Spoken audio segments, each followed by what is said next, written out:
Hi, all. I want to first say thank you and that I enjoyed sharing this experience with everyone.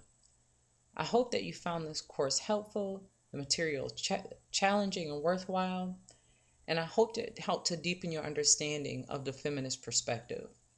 I also hope that you found my discussion synthesis to be helpful.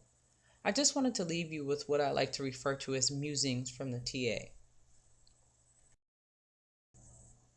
I call this slide a feminist awakening. A feminist awakening refers to adopting this feminist consciousness or coming to a feminist consciousness. Adopting a feminist consciousness, you can think of as kind of putting on a new pair of glasses. It's sight, it's seeing, it's a way of seeing. It's a way of seeing the world through a gendered lens. To be able to see, we must be awakened and receptive to this new vision. When did your feminist awakening occur? Did it occur throughout the context of this course? Did you possess some elements of it before you took this course? Is it one of the reasons why you enrolled in it? For me, my feminist awakening, from best that I can recall, it occurred when I was a young girl. When I began to become conscious of the differences and the types of power that were allotted to the women, particularly my mother, in my life in relation to the men in my family. Growing up with a single black mother in poverty made me attuned to how intersections of gender, race, and class worked as interlocking forces of oppression. I remember noticing that there was something strange about what I know now to be distinct privileges that were afforded to some who bear no resemblance at all to my mother's or my own identity. For me, adopting a feminist consciousness or coming to a feminist awakening was about having this way of seeing, uncovering, and revealing both the oppressors and the oppressed, the privileges and the oppressions. For me, my feminist consciousness lights a fire in my soul. My feminist consciousness, it allows me to see how racism, patriarchy, and class oppression form this metaphorical hydra. And I view feminist thought, thinking, and praxis as a way to be able to destroy this hydra. Our realities are socially constructed. The hydra is those realities, those contexts that limit and constrain our powers. I, I believe that since our realities are socially constructed, we must work to deconstruct those realities that constrain and limit us. It's like the personal is political. I don't know if any of you heard this before, but this is mostly a term that's been coined within the feminist movement. Identity work is hard. I saw a lot of you do the identity work within the context of your online discussions. Adopting a feminist consciousness demands taking a political stance. This is so in the sense that our social identities are political, whether we want to admit that or not. In fact, a common disclaimer associated with the feminist paradigm is just this, that our personal is political.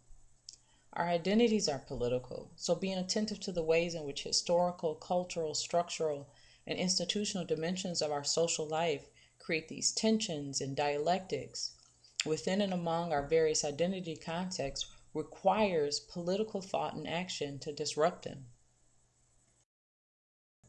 A partial glance. You heard me speak often of standpoints.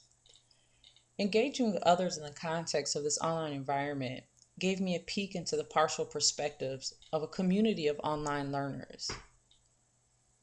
I drew often upon feminist standpoints because they deal with whose perspectives gets privileged, recognized, validated, and whose is silenced. It helps us to critically view how we confer the power of knowing into whom. Through our readings, I gained a deeper textual understanding of how and whose voices, the voices of women, were silenced, and whose voices were privileged to be heard, and also how voices are silenced and privileged in the context of the academy.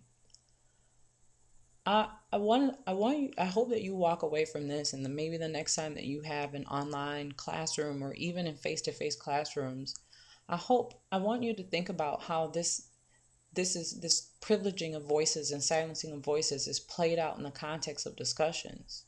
Whose voices were silenced in your online communities? Whose voices do you think were heard?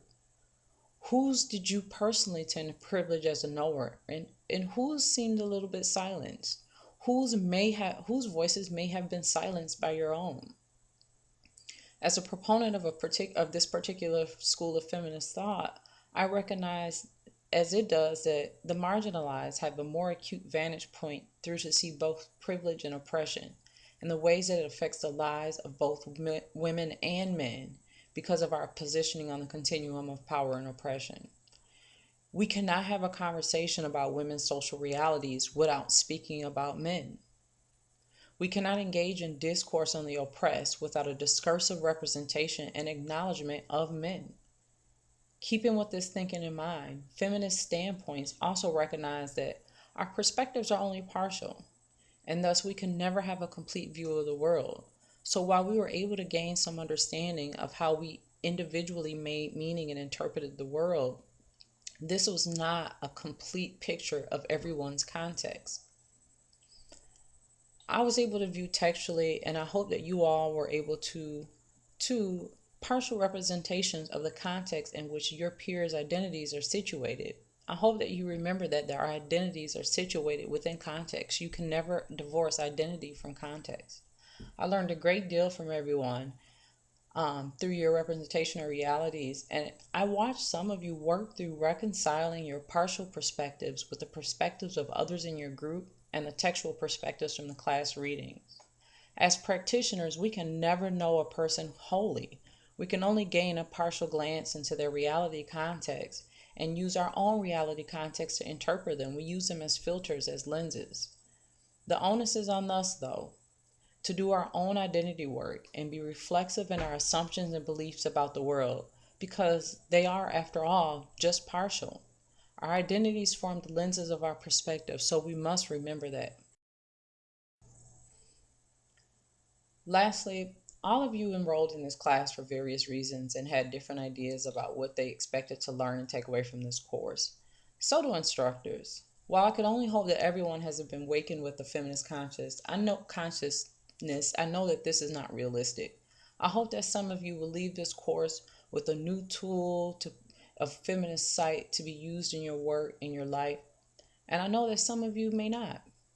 So I'd like to leave you with something that maybe more than just a glimmer of hope to take away. I keep these words on sheets of paper around my office space, in my home, and they're the words of Audre Lorde. She writes in her literature piece, "There is no hierarchy in oppression. I was born black and a woman. I am trying to become the strongest person I can become to live the life I have been given and to help effect change toward a livable future for this earth and for my children. As a black lesbian, feminist, socialist, poet, mother of two, including one boy and a member of an interracial couple, I usually find myself part of some group in which the majority defines me as deviant, difficult, inferior, or just plain wrong. For my membership in all of these groups, I have learned that oppression and the intolerance of difference come in all shapes and sizes and colors and sexualities, and that among those of us who share the goals of liberation and a workable future for our children, there can be no hierarchies in oppression.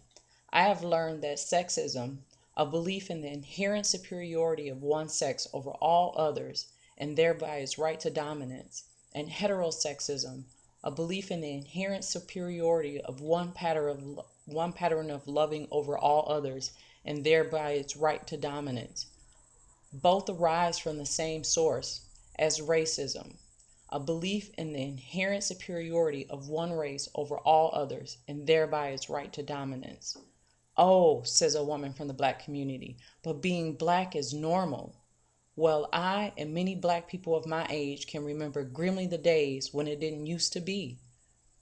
I simply do not believe that one aspect of myself can possibly profit from the oppression of my other part of my identity. I know that my people cannot possibly profit from the oppression of any other group which seeks the right to peaceful existence. Rather, we diminish ourselves by denying to others what we have shed blood to obtain for our children. And those children need to learn that they do not have to become like each other in order to work together for a future they will all share. The increasing attacks upon lesbians and gay men are only an introduction to the increasing attacks upon all Black people. For wherever oppression manifests itself in this country, Black people are potential victims. And it is a standard of right-wing cynicism to encourage members of oppressed groups to act against each other. And so long as we are divided because of our particular identities, we cannot join together in effective political action. Within the lesbian community, I am Black, and within the Black community, I am a lesbian. Any attack against Black people is a lesbian and gay issue, because I and thousands of other Black women are part of the lesbian community. Any attack against lesbians and gays is a Black issue, because thousands of lesbians and gay men are Black. There is no hierarchy in oppression. It is not accidental that the Family Protection Act, which is virulently anti-woman and anti-Black, is also anti-gay. As a Black person, I know who my enemies are. And when the Ku Klux Klan goes to court in Detroit to try and force the Board of Education to remove books the Klan believes hint at homosexuality, then I know I cannot afford the luxury of fighting one form of oppression only. I cannot afford to believe that freedom from intolerance is the right of only one particular group. And I cannot afford to choose between the fronts upon which I must battle these forces of discrimination wherever they appear to destroy me. And when they appear to destroy me, it will not be long before they appear to destroy you. Thank you, everyone, for a wonderful experience, and enjoy the rest of your summer.